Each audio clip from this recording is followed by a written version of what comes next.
Samantala, pinuna ni Vice President Sara Duterte ang umano'y panunuhol ng budget sa mga kongresista para muli siyang ipa-impeach. Pero pinabulaanan naman yan ng ilang leader ng Kamara. Nasa frontline ng balitang yan, si Marian Enriquez.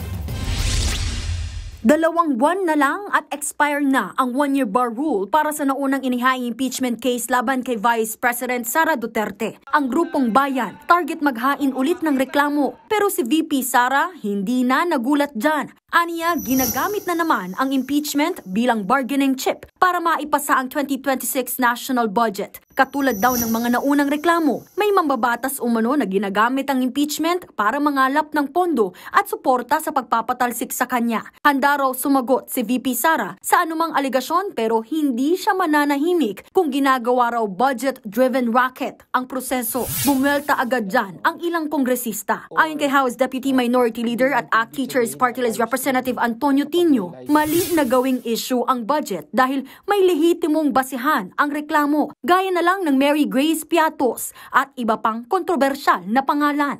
Nariyan na naman yung panlilinlang typical ng Duterte.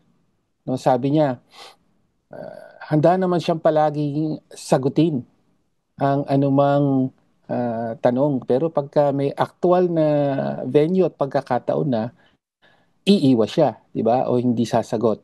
Ganyan din ang ipinunto ni House Deputy Minority Leader at ML Party List Representative Leila De Lima. Hindi na raw pwedeng iugnay ang budget sa impeachment dahil tapos na ang deliberation sa Kamara noong October pa. I don't think it's fair for her to tie up yung issue ng impeachment, possible filing of new impeachment complaint against her sa budget process. Habang hinihintay ang desisyon ng Supreme Court sa motion for reconsideration kaugnay ng unang impeachment, nakabinbin pa rin ang magiging direksyon ng Kamara. Sabi ni House Public Accounts Chair Terry Ridon, kung papabor ang SC, tuloy ang impeachment trial sa Senado. Kung hindi, pwedeng maghain ng panibagong reklamo sa Pebrero sa ilalim ng bagong guidelines.